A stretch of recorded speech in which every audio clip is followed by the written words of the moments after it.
Hello, everyone. Welcome to this month's stream of Coffee and Real Estate. I have my cup of coffee. I hope you have yours. Um, just getting things going here. Um, we're doing something different this month. This month, my big goal was to get to be streaming live to Twitch, YouTube, and Facebook all at the same time. The technology failed me. I subscribed to a service that was supposedly going to do it with one button click. Tested it yesterday. Thought investing 3 or 4 hours and getting it squared away would be enough. Apparently not. So hopefully we'll have that next time. I'm not sure Twitch is even super important. I think maybe YouTube and Facebook are kind of where most people would want to do a live stream anyway. I think Twitch would probably be more for folks who want to watch someone play a game as opposed to talk about real estate. Now, there's a couple of different things we can do first, and I think maybe the first thing we should always do is just sort of look retrospectively at the stats that we've seen over the last month since the last time we talked to get a feel for where the market's going. Another thing maybe to mention here is it's a little tough for me to monitor two text or two chats at the same time. It doesn't mix them, which was going to be one of the fabulous features of this new service that I was going to be subscribing to. But I'm going to keep Facebook up, and I'm going to go back and forth between the two of them on another screen here. So hopefully I'll catch it. If I don't catch you right away, I'm not ignoring you. I just haven't seen you, and right now it says it's having trouble playing this video. So let me verify that what I think is happening is happening.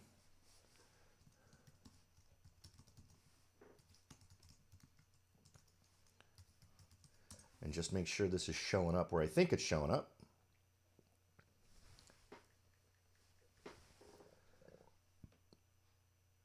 Yes, it is. Okay, so I've verified the Facebook live stream is absolutely streaming. Their maintenance page or their update page is telling me it's having trouble showing the video. So anyway, let's go ahead and jump in. I've got it set up now. We could either go to my website where I've got an article. Now, my website is soldbyrobert.com. I realize that's a shameless plug, but I do have an article that I wrote that shares this data. And to be honest, once we've had this conversation, you probably don't need to go back there. I'm going to be using the same data and graphics that we're going to use now. But if you want to refer back to it, you can always find it at soldbyrobert.com. It's going to be in the links below, and you can see as another addition, more mood lighting in the background.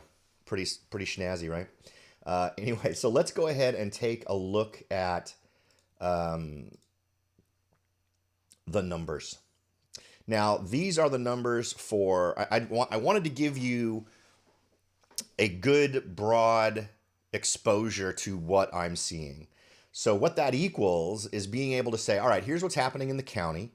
Here's what's happening in San Jose, which is a gigantic market, right? For those of you who maybe aren't as familiar with Silicon Valley, San Jose is humongous. A lot of submarkets. It stretches all the way from Cupertino all the way to the foothills in the east. So there's lots of little areas, and there are areas that are amazing and have completely different statistics and trends happening from a neighborhood just a couple of blocks away. But the point is that what we want to be able to do is get a calibration. Where are we? Where is Morgan Hill compared to San Jose, compared to the county in general, right? So let's go ahead and look at it. And in order to do that, I like to look at a variety of different statistics, and they're all listed here. But let's go ahead and just jump in. Now, the first one is the total number of active listings. And these are the number of properties that were for sale in that month. Now, this is reflecting August of 2020 compared to August of 2019. And what I've done here is given the total number of homes to choose from. So if you were a buyer in 2019 and you were just looking at all the homes that were on the market in that month, and you were looking all over Santa Clara County, you would have found 2,424 homes listed for sale. I'm only doing residential here. I'm not doing anything else. I'm not doing mobile homes, none of that. This is strictly residential.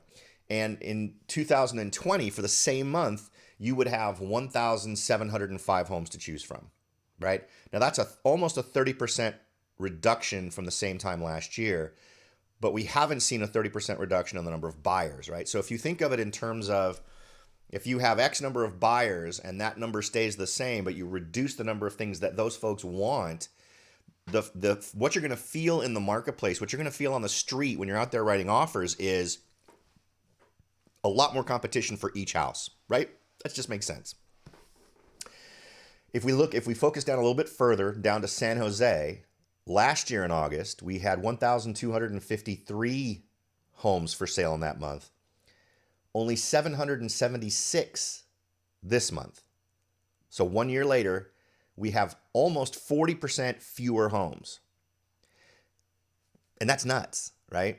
Because again, we're not seeing that kind of drop in the number of buyers. I'm not seeing a 30 to 40% drop in the number of folks looking to buy a home in Santa Clara County and San Jose. I'm just not. So that's going to very much increase the amount of competition that you're going to experience as a buyer trying to purchase a home.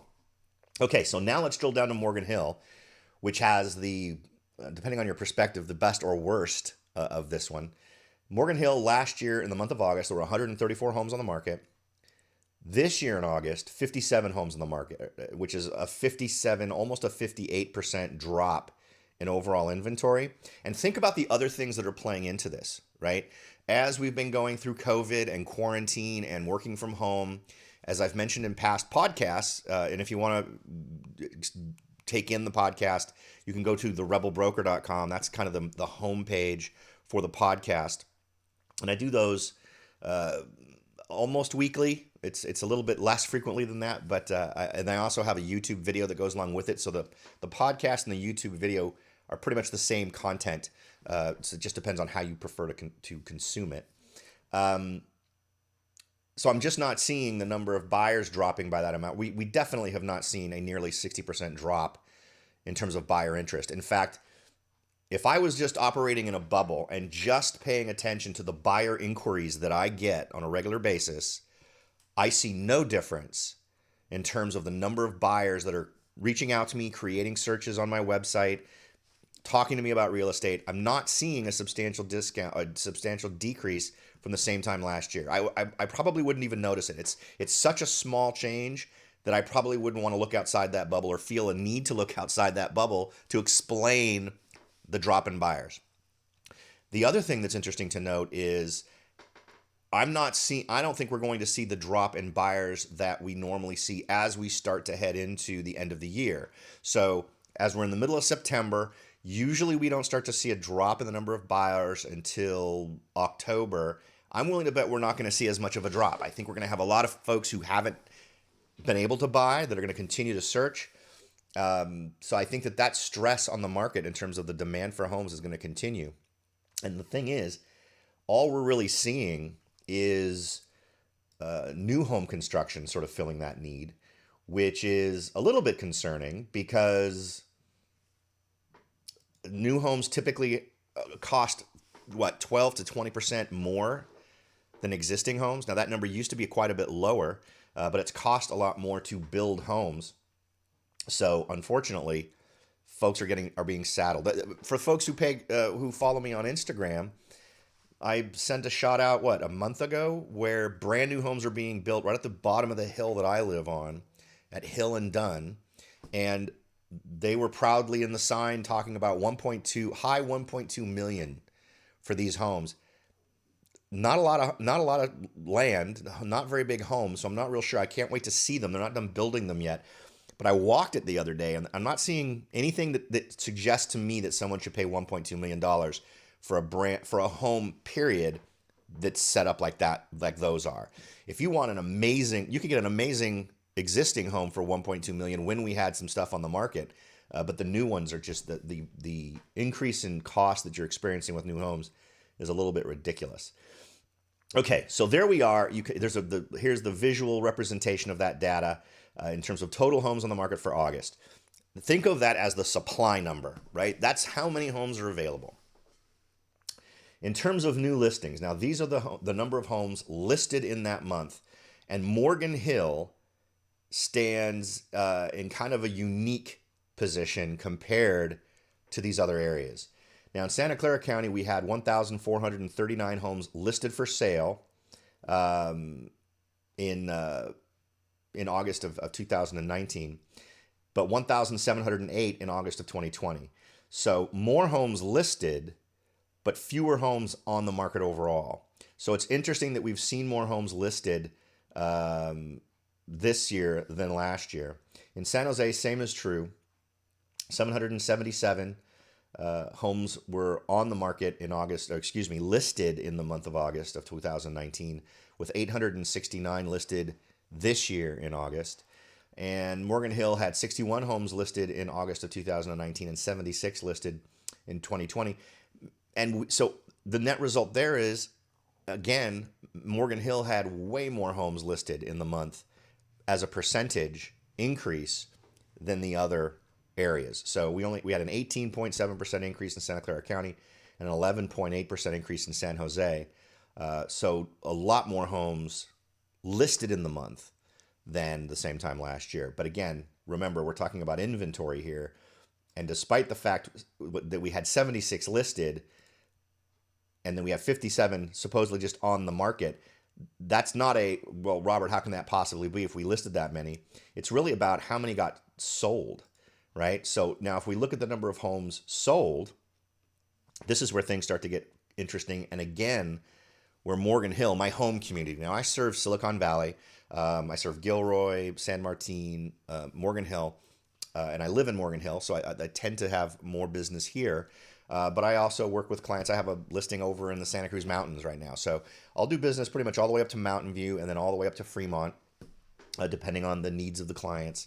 So, I see homes in all these various areas and I do get exposure to them. And for those of you who, again, follow me on Instagram, know that I've even done some trips to what would be even further out areas for folks who work here based on this idea that people can work from home now.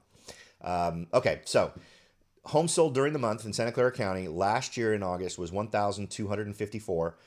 More homes sold in 2020, 1,309. So a 4.4% increase in the number of homes sold.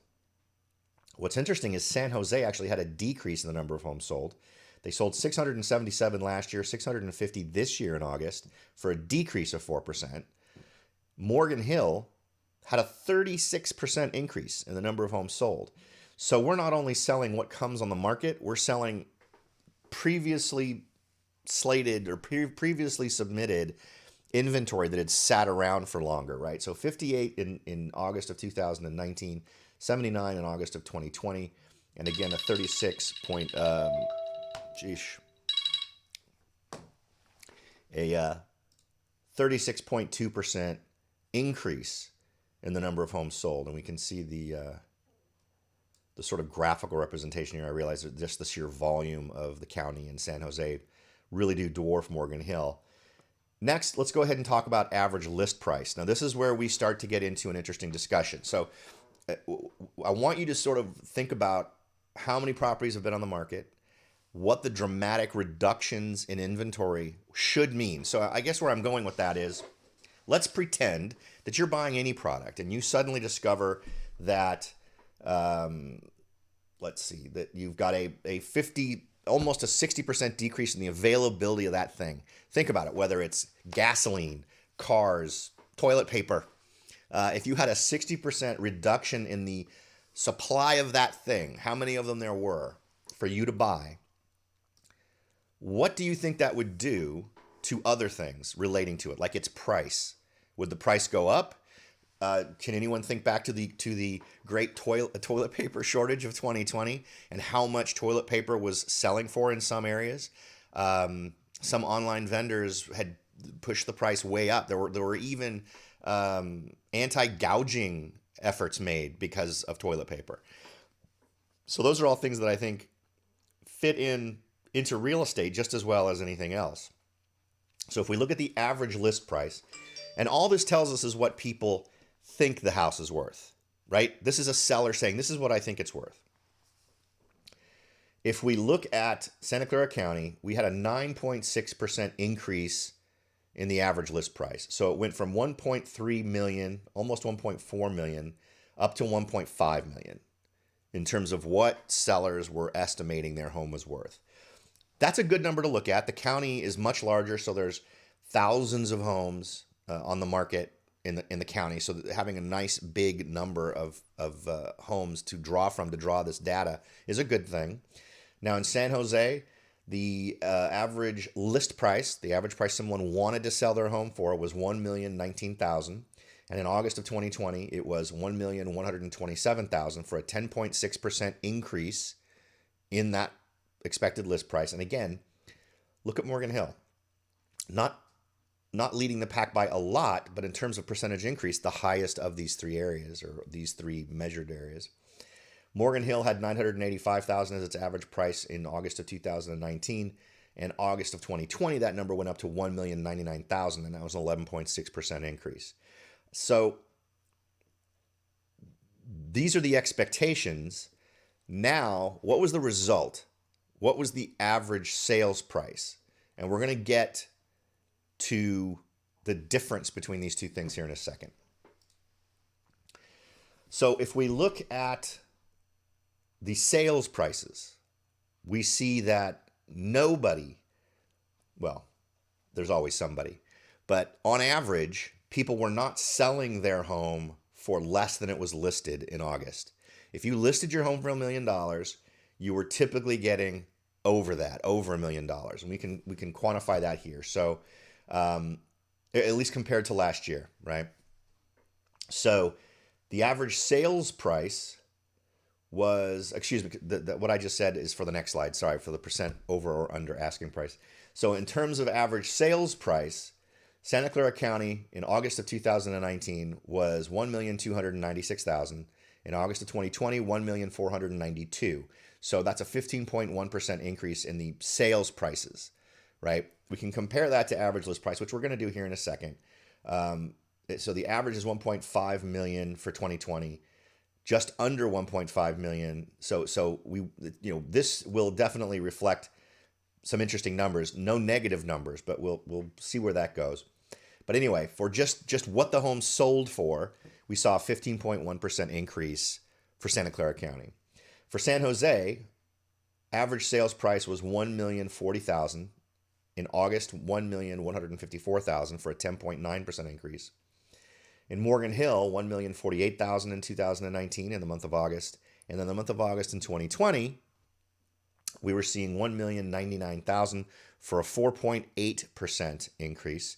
So in this particular measure, the lowest increase was with homes in Morgan Hill. Well, why is that?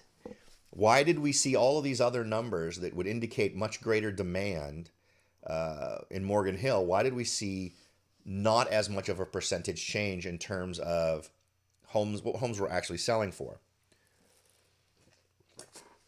Now, I think that's also a number that's likely to change more over time.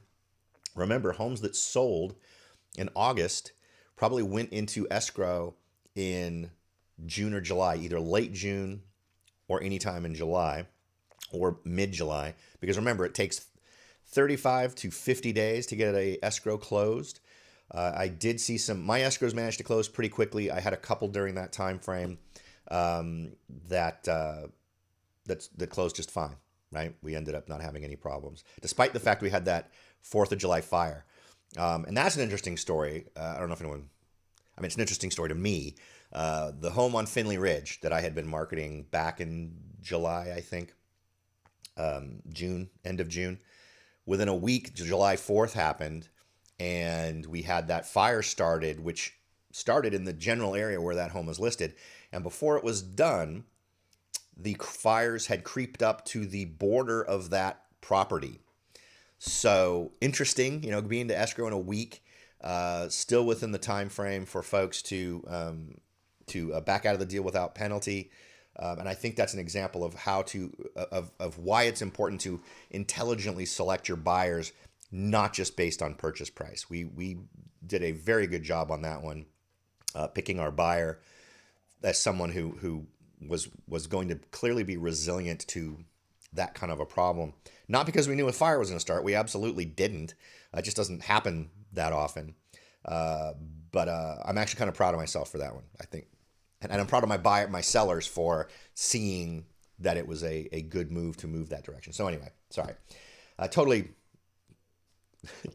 just a very unusual thing, right? It's like way back in the olden days when we had the Great Quake of '89, right? I was a real estate agent. I was a brand spanking new real estate agent when the Quake of '89 hit. I'd been a real estate agent for almost exactly a year. The Quake of '89 was on my birthday. So I got my license real close to my birthday in 1988. And so literally just about 1 year later, I was taking a graduate class at San Jose State University and was in a basement classroom. And I also was working for a real estate agency in Mountain View at the time. I believe it was a Century 21 office. And we had escrows in several places. One was in Los Gatos, where the houses fell off their foundations. They literally slid off their foundations. So that was fun. And so in terms of weird stuff to deal with when you're in escrow to try to get a home sold, I think that one is in the top five, right along with fire creeping up to the property line. Anyway, all right. So sorry, I'm getting distracted by the shiny conversation. Okay, so if we take a look at percent over asking price, I just want to make sure you guys can see what I'm seeing here.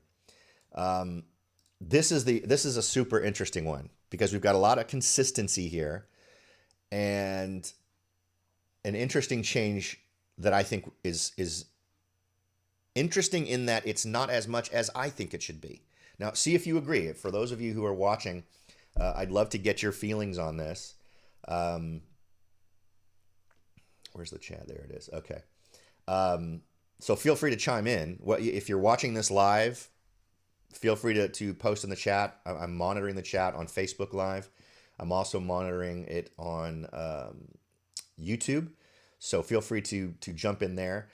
But I want you to look at this. Now, last year in Santa Clara County for August of 2019, we had 98.1% of asking price, right? Now, I realize this says over asking, but it's actually the percentage of what the asking price was. So it can be below asking price, which is what it was in 2019 for all the communities. In San Jose, it was 98.2, and in Morgan Hill, it was 96.4. So last year in August, no, on average, you were not getting your asking price. You were getting below it by as much as 3.6%, right? Now, in August of 2020, what we're seeing is in Santa Clara County overall, 101.5% of your asking price. In San Jose, 102.6. So in San Jose, you were getting the most over your asking price. And in Morgan Hill, you were getting 100.7. And across the board, in terms of the percentage change from year to year, that's 3.5% change in Santa Clara County, a 4.5% change in both San Jose and in Morgan Hill. But let's talk about that for a second. And I think we touched on this one last month too. But I don't think I believe that number is high enough. The reason is because if we go back and we look at the number of active properties and we see what's amazing is look at this, with almost a 60% drop in the number of homes available, where we didn't have a substantial drop. And I would argue that it's almost imperceptible drop in buyers. I'm totally willing to own the idea that we have had a drop in buyers who are concerned.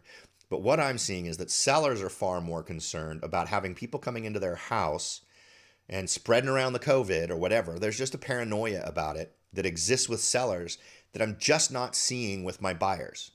The buyers figure, hey, I'll wear my mask. I'm not going to touch any of their stuff. And I can still walk through their house and feel pretty good about that and not feel like I'm putting myself at danger.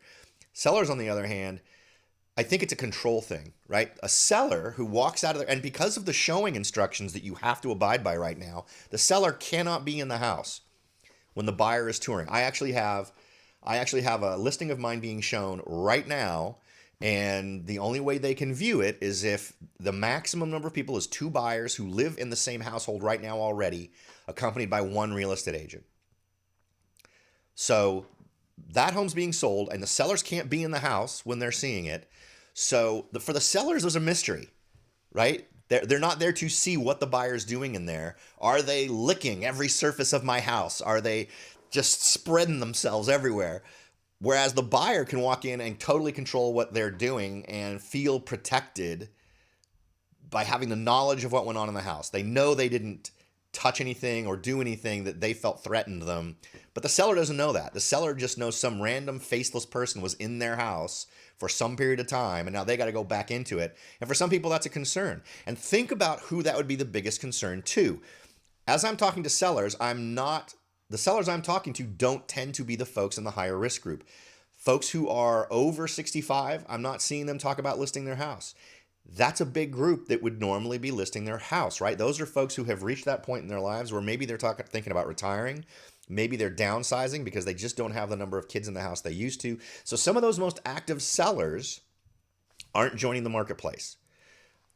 But for buyers, they're in a lower risk group, right? What the statistic for folks who are in that sweet spot of 18 to 35 or whatever, their risk factor of fatality from COVID. I mean, regardless of catching it, right? I understand cases are cases, and I understand having COVID is horrible. But the idea that it's going to end your life is a less than 1% thing for folks in that least at-risk group, right? That don't have any comortalities or comorbidities to go along with just being alive, right? So while you might see buyers who have a compromised immune system or diabetes or other things that are complication factors for COVID, those folks would clearly be stepping away maybe if they thought they were going to buy. But that's a much smaller percentage, right? So I don't think we've seen that big of a drop in buyers. But what is interesting is despite that fact, we're not seeing the increases in sales price, right? Now that's insane, right? I mean, Santa Clara County, the percentage change, excuse me, that's just the percentage change from year to year on average. That's 15%, 10%, 4.8%. Those are still pretty high, right? I mean, particularly in the county overall, that's nuts. But what would we expect in terms of sales prices and percent over asking price with such a dramatically reduced supply without as dramatically reduced a demand? And I'm just not sure that we're seeing numbers that really reflect that. And if we look at what the list price increase was, maybe we can figure that out this way, as there was such an increase on average in the list prices that kind of builds in this crazy increase in price that buyers are currently faced with. It's an interesting one to throw around. What I'm trying to get here is I'm trying to understand where things might go, because here's what's in the let's finish up this last piece of data, and then we can get into something else that I think is interesting too. If we look at the days on market, this has also been dramatically impacted, right? So I keep using my Finley Ridge listing as an example, and I'm proud of that one because I broke every record. I got the highest amount of money ever for a house in that community. I got the highest percent above asking price ever in that community. The average in that community over the last year and last 10 years is people tended to get 90% of asking price, and I got my folks 102. Would have got them 104 if we'd taken the highest price offer, but I'm pretty sure that one wouldn't have gone through. We intelligently picked a buyer who would actually close, because you don't get your money till it closes. So ended up with 102%, which is amazing, and did it in the fastest number of days in the history of the community. With the next, I did it in 6 days. The next closest was 11 days in the entire history of the community, going back 20 years. So I'm super proud of that, because it also includes times when markets were super hot and so it includes the ebb and the flow of that. But if we look at Santa Clara County, in August of 2019, it was 31 days to get a home sold, 20 days in 2020. So it's a 35.5% decrease in the amount of time. In San Jose, again, same number, 31 days, but 19 days. So real close, 38.7% decrease. And then Morgan Hill, 39 days to get a home sold, and now 21 days for a 46.2% decrease. Now, I stay pretty up to date on these markets. I still see things that are affordable. But what's really interesting is, and we can do this, we can actually look live if you want on the search page that I use to see how many homes are being reduced in price. Because here's what I'm seeing. I'm seeing homes that are being reduced in price fairly regularly. Now, a lot of that's happening a lot at the higher end. Once you get over 1.2, $1.3 million, that market's a lot softer. And I'm seeing homes that have been on the market 40, 60 days that are coming down. So I'm seeing a softening in the higher end. And I think that's an across the board thing. I don't think that's just the particular home I was looking at was in, I think, Campbell, maybe. This was yesterday. I was sort of tending to a search for a buyer who's interested in buying, and found a few. And we have our search going up to 1.5 million. And what was interesting was at that top end, I was seeing several that had been reduced in price.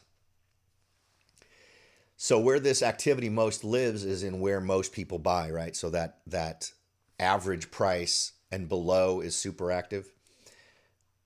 But where does this go, right? And this is something where we can have an interesting conversation about where we think the market is likely to go in the next few months, because there's a lot of weird data floating around.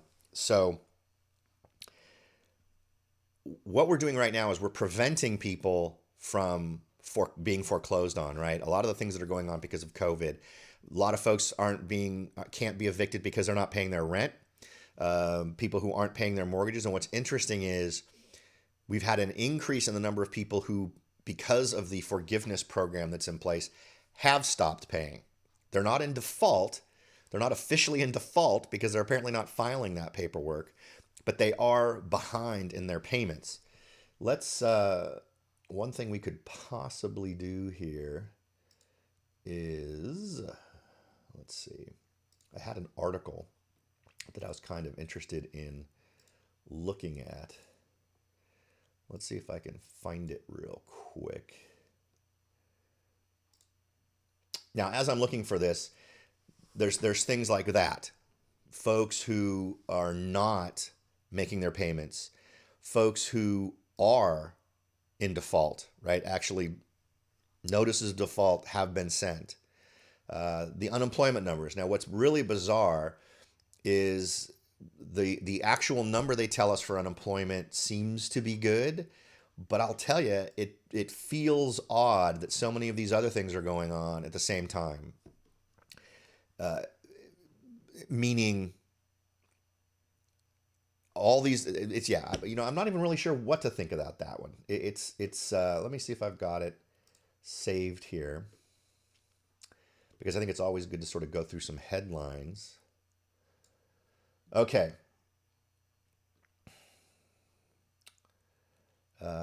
Here's some interesting ones. So California Association of Realtors on California August housing sales up 15% year over year. Active listings down 50%. Year over year sales to date down 7% compared to 2019. Let's see. So here's another one. Home building, right? We have these record home building confidence numbers, but relatively small increases in actual building, right? So National Association of Home Builders confidence increased to 83 in September, which is a record high, but we're not seeing as many starts. We're not seeing a dramatic increase in housing starts. Now, housing starts were below expectations, still an increase from the same time last year, but a relatively small, like a 2%. Let me see if I can find that one and we can chat about it.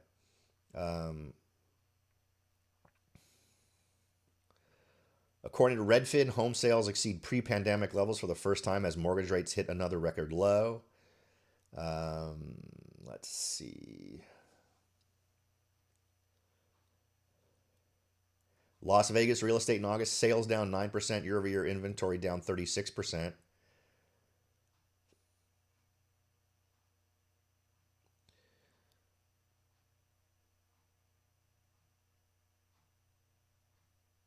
Looming evictions. Here's one that I thought would be interesting. Let's see. I wish I could find the stats on that. But my point being that and this is something we've talked about before, right? When we've actually had direct contradictions in the past relating to this national home builders confidence levels. where they come out and say they're super confident about what's going on, but we don't see that reflected in what they're actually doing, right? One of the things I like to do is whenever I see something that's being reported relating to real estate that could then be reflected by a stat, right? Meaning an action, right? It's one thing to say I'm super confident about something, because what National Association of Home Builder member who builds homes wants to undermine confidence in the new home market, right? So there's already kind of a built-in factor to be more confident or be more upbeat in those things than maybe strict honesty would indicate, right? They don't want to panic people. They want people to feel comfortable about buying a home. But what we've seen in the past is high confidence numbers and then low lumber sales, low architectural billings, which all indicate not a lot of construction. Housing starts is the thing, right? If you start a home, there's things you got to do. So the housing starts is about the permits and all these other types of things that get submitted. And that's the real number I like to look at to compare, to kind of get an idea. How confident are they really? If they are really confident, then they should be filing that paperwork, right? And we just didn't see the increase that would be reflected by the amount they say they're confident, right? Let's see. Let's take a look at this one. Now, this is from MSNBC, I believe.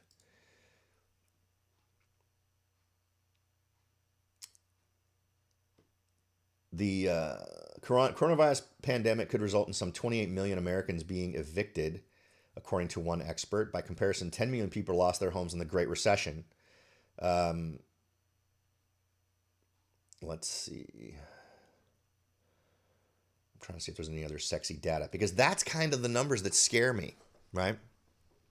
When you talk about over almost 3 times as many people losing their homes as lost their homes in 2000, from 2007 to 2010, that's a big number. I don't see a lot of people talking about that. Typically, the tinfoil hat crowd is taking it to the next level and really freaking out. But that's one of the things I look at as a over the horizon thing to think about in terms of what to expect from the market as we move forward. And if that does happen, if we start to see those kinds of things, I mean, because at some point this stops happening, right? At some point we can't just ignore, because most of these things are the bill comes to you and I, right, as taxpayers. For a huge number of these homes, they're federally insured. So, I mean, if you have an FHA loan, right, if you've got a Fannie or Freddie or any of these other kinds of things, when that default happens, as happened last time, the government ends up paying for it to the tune of trillions of dollars. TARP, those types of things, a lot of those bailouts. If that happens again, that's a big deal, because this particular problem looks like it could be 2 to 3 times bigger than the last problem. So where do we go with that? Is this because here's the other thing. As someone who's been in this business for a long time, what's happening with real estate right now feels an awful lot like 2006. Now that the things that are affecting it, there's different things feeding the frenzy, right?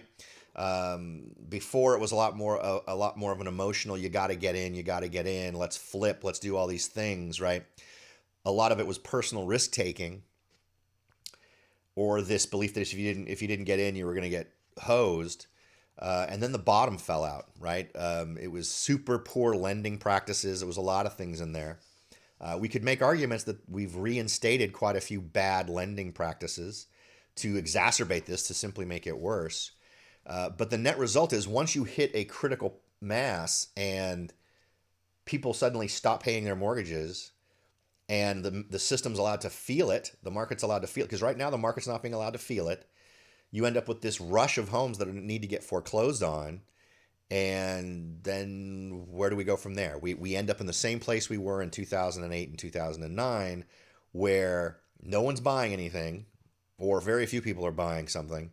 And the value of homes drops so much that people are losing tons of equity in their properties. Renters, landlords end up doing well, unless they're in a state, I guess, where people aren't allowed to be evicted. But landlords are all right because suddenly all these people that owned a home now need to have a place to rent. So the demand for rental properties goes through the roof. What's interesting about that is we're creating a scenario where fewer people want to be a landlord because the state has indicated a willingness to tell them you don't get to collect your rent on your property. So if I'm a landlord and suddenly the state tells me I don't get to collect my rent, that and in a market right like one is now, that sure does encourage me to potentially sell it. And that might be great for one buyer, but that sure is bad for the overall rental market in terms of not having a lot of choices. And if we see this bad thing happen with foreclosures and people losing their homes again, the demand for rental properties will go through the roof. And we've had a scenario where we now have a lower supply of rental properties because of the policies that have been put into place, right? So that's an interesting argument. The other thing that I think is super interesting, particularly since we're coming up on an election, is Proposition 15. Now, I actually recorded a podcast on this a week ago. I've been editing it and I haven't had a chance to post it yet, so we could talk about that now. Proposition 15 is a ridiculously bad idea. Even if you agree with the fundamental principle of it, that commercial properties shouldn't be protected by Proposition 13 and should have higher property taxes, it is still a stupid idea for another reason entirely. Now, Proposition 15, for those of you who don't know, is a proposition that's going to come up in the next election here in California that basically allows the state to tax commercial properties differently. In other words, they'll be able to. Right now, Proposition 13 covers commercial as well as residential properties, and they're just simply going to make it so that it doesn't. So the net result is commercial properties end up paying more in property taxes because they no longer enjoy the protections of Prop 13. They're trying to make it sound like this isn't going to be a big deal for smaller groups, right? Because there's some sort of a limit of the company. If the company is worth less than $3 million or has less than $3 million, then they don't have to deal with this. None of that matters because the bottom line is it increases the cost of commercial property. Period. Whether you are a company that falls into the category of this and you own your own property, you're affected by it. If you are not, if you're a company that leases property, the company that leases you that property in almost all cases is going to be a company that falls under that category. And then, so that since their taxes will go up, what do you think will happen to your lease? Well, of course, your lease is going to go up. So this will affect all properties across the board. And once you've got enough of them that have had their rents now artificially raised by a tax increase, why would any other commercial property owner not raise their taxes as well? Why, even if you benefit from the fact that your company, for some reason, maybe you're a very small owner of a commercial property, you suddenly can charge more because everyone else has to, because they have more money than you, or they fit the criteria while you don't. Why would you not raise your rent? It's all about the market, and the thumb of the government is on the scale of the market, raising the cost. So what does that happen? What does that equal? Well, that's everybody, right? That's your pizza parlor, that's your restaurant, that's your Home Depot, that's everywhere that suddenly has increased costs. There is no corporate boardroom in the world that says, well, you know what, we're just going to eat those costs and potentially lose money year over year because it wouldn't be fair to raise prices on our customers. Fair is what you can afford to sell your stuff for. So what you're going to see is a couple of things. One, either prices go up for the stuff they sell, which hurts everybody, or instead of doing that, and this is more often what happens, right? You hurt the least number of people when you have to make bad decisions or forced decisions. They're simply going to reduce their headcount. They're going to have fewer people working in these places and expect fewer people to do more because they don't want to negatively affect their experiences for their customers. And it might be a combination. It might be maybe a 5% across the board increase in what gets charged for everything. And then they reduce it. So people will end up losing jobs. So even if you believe that this is a good thing still, right? And I'm willing to understand that there are people out there who believe that. In terms of timing, this is the absolute worst time to do it. There could not be a worse time to do it.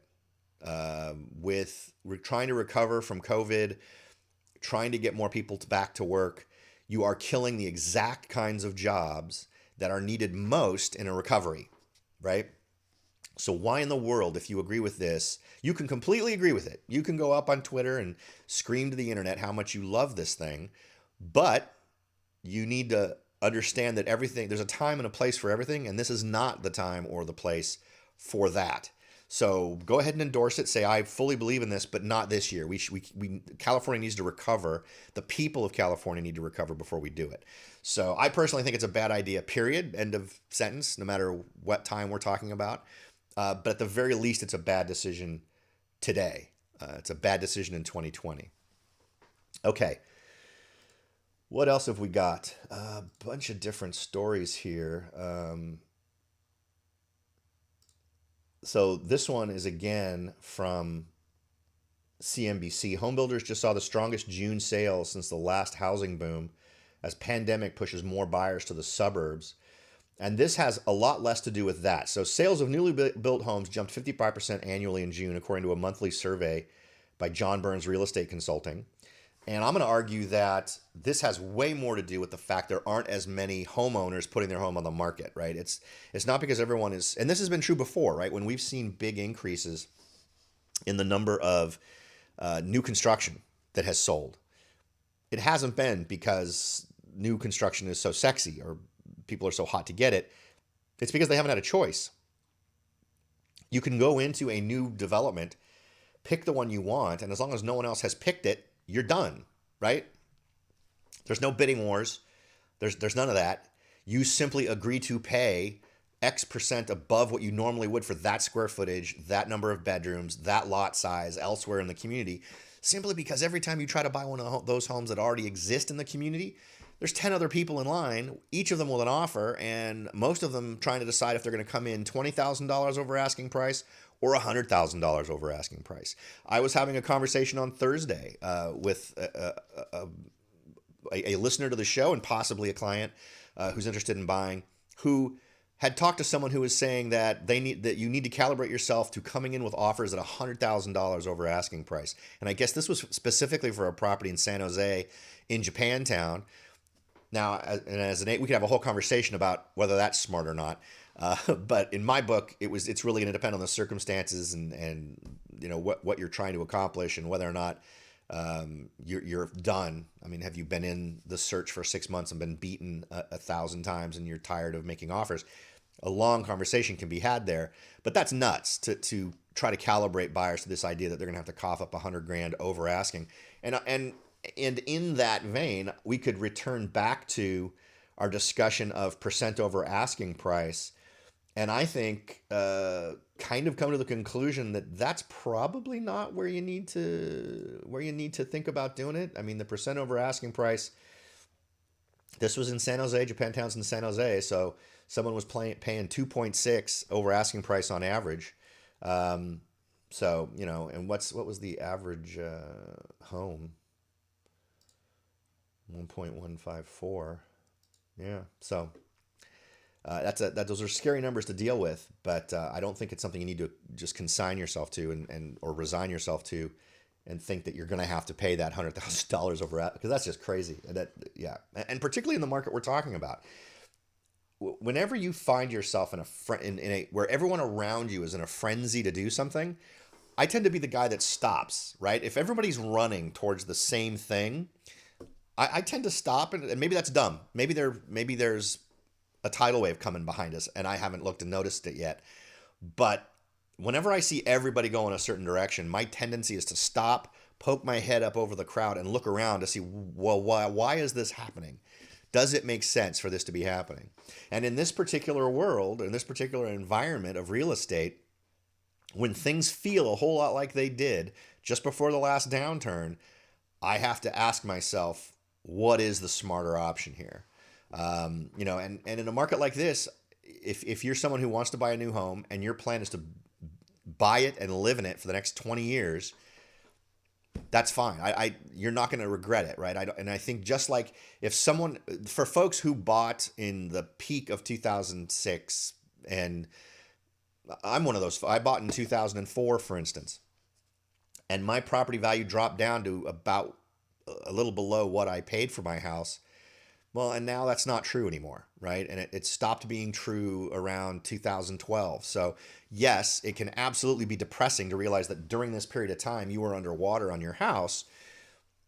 But because of what we've seen in California history relating to real estate, just wait a little while, right? If you can hold on for a year, 2 years, 3 years, odds are you're going to be fine, except for those folks maybe who have been in this scenario where they were encouraged to pay $100,000 over asking price and then they did it.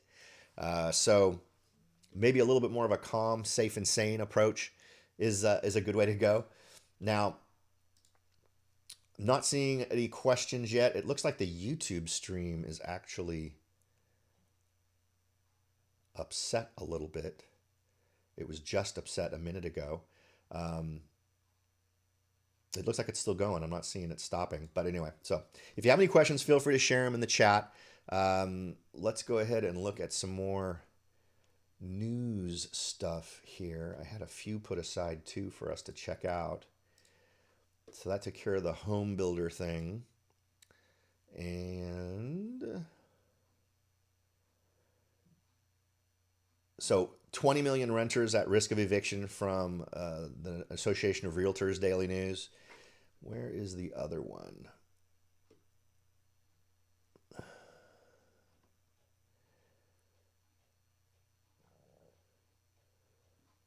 Let's look at this one. So this is housing starts. Here we go. Total housing starts in August were below expectations. They decreased to 1.416 million annual rate in August. So total housing starts in August were below expectations. Now remember, this is at the same time when builders are talking about how confident they are. Record confidence numbers. And this is beating the record confidence numbers from the previous month. Last month we talked about how July's confidence numbers were through the roof and breaking records. And now the newest ones are also breaking that record. So they're just getting more and more confident. And I think they're right to. I don't think it's wrong for there to be confidence, but I want to see the actions to back that up. Total housing starts in August were below expectations. However, starts in June and July were revised up combined. The slight weakness in August was due to volatile multifamily sector, low mortgage rates, and limited existing home inventory have given a boost to housing starts. The housing starts report showed starts were down 5.1% in August compared to July. So just a straight line from month to month. But we're up 2.8% year over year. So still up almost 3%. But given the level of confidence we're supposedly seeing from builders, you would think that number would be bigger. Single family starts, which is also something we really want to focus on more, right? For a lot of years, we've seen new construction focused on multifamily, so apartment style buildings. What we saw in single families were that year over year, those were up 12.1%. Now that shows more of the confidence that I'm referring to, where they're going to where they don't have any competition from private sellers. And I think that makes sense. There's no telling how long it's going to take for sellers to come back into the marketplace. But I think this is a good move. I think probably these guys are going to push hard to get these new construction works done before the end of the year to try to really make it happen before sellers get confident again. Let's see. Starts were down 5.1% in August compared to August 2019. Last year in 2018, starts picked up towards the end of the year, so the comparisons were easy in the first 7 months of the year. Starts year to date are up 5.2% compared to the same period in 2019. This is below the forecast of 2020. But then he didn't expect a pandemic. So that is where we're seeing those numbers. What else? That's going all the way back to July. And let's see if we have in some new news here.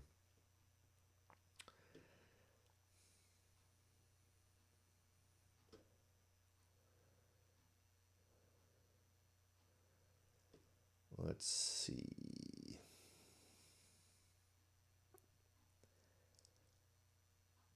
According to Redfin, housing market white hot after Labor Day. Home prices up 13%, pending sales up 27%. And remember, that's at a time period when we're seeing dramatic reductions in inventory. So that means we're just selling off everything. New listings of homes for sale were 6% above 2019, according to Redfin. Key housing market takeaways for 434 U.S. metro areas during the 4-week period ending September 13th. So this is ending just a few days ago. Median home sales price increased 13% from 2019. Pending home sales climbed 27% year over year. New listings of homes for sale were up 6% from a year ago. Active listings, the number of homes listed for sale at any point during the period, fell 28% from 2019. 46.4% of homes that went under contract had an accepted offer within the first 2 weeks on the market. That's actually probably low compared to our local market.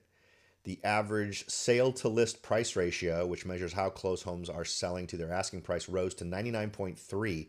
And this is across all metros. So we're seeing all 100% plus, right, in our area. But for these groups of metros, that's an all-time high. And it's 1.1 percentage points higher than a year earlier. For the week ending September 13th, the seasonally adjusted Redfin Home Buyer Demand Index was up 22.5% from pre-pandemic levels in January and February. So it just continues to be really hot and makes it real difficult for folks to sort of navigate this as a buyer. But again, I get the feeling that this is a little bit more of a delicate gold rush for sellers. As soon as we start to see just a few standards change, I think the whole market can change. Given where prices are right now, it's amazing more sellers haven't decided to just brave the quarantine and sell their home. But the hassle involved, I think, and the fear for some folks involved is holding them back, like we talked about before. But this is super interesting. It'll be interesting to see where this ends up going, and it particularly because where's the vested interest? If you do go back to normal now, if you do say, all right, we're pulling back all this quarantine stuff, we're removing all these requirements, how much chaos does that cost as a result of folks jumping back in? Let's see. Here we go. Here's one that I saw that I thought would be interesting. So before we wrap it up, I wanted to hit one more area, and that is that where are flippers' profits rising the most? I still get buyers who talk about doing a house flip, and I'm all for a house flip. I like typical house flips, and by typical, I mean you purchase a home, you deal with the areas of obsolescence that affect the home, whether it's aesthetic or structural or whatever, right? There are simply ways homes got built in the 70s, 60s, and even the 80s that aren't super popular now, right? Well, and even more recently, so think about the late 1990s, early 2000s, where they would build an alcove for a really big TV, right? And really big then, when it was a tube TV, they weren't that big, right? We've got people buying 72-inch flat screen TVs now. So what do you do with those weird little alcoves, right? Well, I've seen people turn them into awesome sort of electronics centers, right? There was a house I was looking at the other day where they had mounted the TV over that hole. Now, in some areas you can't because it's put in a bizarre place, but it's like building the entertainment center into the house, right? Into the wall. And what they had done is wired the house for Ethernet and for wireless and for sound and all these wonderful things. And all of that stuff came into that cubby hole. So power was there, all the things you needed were there. And the big giant screen TV was on a mount where you could hinge, so you could just pull that TV back and get access to all the electronics. So all the electronics was out of sight. Very nice, because in other installs, people have to do it in closets or in garages, and that's often using up space that could be better used for other things. But anyway, so my point is, I kind of got off in the weeds, I apologize, is when you're going to do a flip, pay attention to just making it a better home in the market than it used to be. Back in the early days when flipping was super popular and we were leading up to that 2007, 2008 downturn, it was all about market momentum. You would simply buy the home, get into contract on the home, and then because prices were going up so high, you would simply lobby for another buyer. And in many cases, people would do nothing to the house but sell it for costs to sell plus 20 grand. right? So they'd make an instant $20,000 just by flipping it immediately without doing anything to it. Certain laws came into effect, and I know that now it's supposed you have to hold on to it for a certain amount of time in some areas, which is dumb, but it's a thing. We could have another conversation about that. But the point is, I would love to see that be more of a deliberate thing. You go in, you make changes, you make updates, and then you sell it based on the fact that you've improved the value of the home and not just waited for the momentum of the market to make you some money. All right, so let's go ahead and run down this list. The largest increases in the home flipping rate during the second quarter occurred in number 1, Salisbury, Maryland at 45.8%, Fort Myers, Florida at 20.2%, Tallahassee, Florida at 16.8%, Corpus Christi, Texas at 14.1%, and Kennewick, Washington at 12.6%. About 6.7% of all homes sold in the second quarter were single-family homes or condos that were flipped, down from 7.5% in the prior quarter. Overall, homes flipped in the second quarter were sold for a median price of $232,000. The largest gains in profit margin were in these areas: Fort Collins, Colorado, return on investment 167%.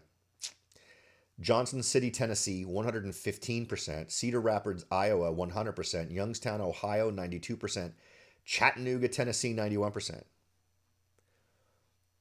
Now, this is one of those moments where, for anybody who's a listener to my podcast, go back a couple of years, and what was the city I said we should all be investing in?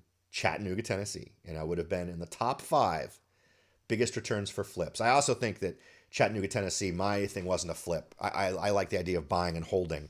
But my thing would be buying and holding and renting in Chattanooga within the city limits, because I think that's a great town. They've got fiber to everybody, so amazing internet connections, and I think that really feeds innovation and companies coming to a place like that. So interesting to see that. All right. I think that about covers it, folks. We've hit some interesting topics. I think the numbers for the last month have been kind of eye-opening, and also a warning of what should we be expecting moving forward. I think it is smart to, as one of my buyers is doing right now, just calibrate yourself to the marketplace. Do a fairly wide search, get a feel for how fast things are selling for what prices things are getting posted for, how often prices are reduced. One of the cool things about the search tool I have for my buyers is it alerts you when someone lowers their price. So you're constantly getting a feel for that.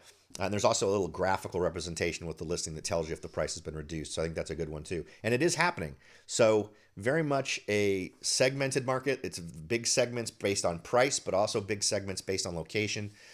So all of those things are playing in, and I think you can find the right property. It's just super tough. And when I say right property, I don't just mean the number of bedrooms, baths, and square footage. I mean the price as well. It can be done. It's just more complicated now. All right. Thank you, everyone. I hope you have a fantastic Saturday. On my way back into the office after picking up my coffee this morning. Beautiful day here in Morgan Hill. I hope you're all having a great day wherever you are, and I hope it's as beautiful as it is here. Get out there, get out of here, and enjoy the rest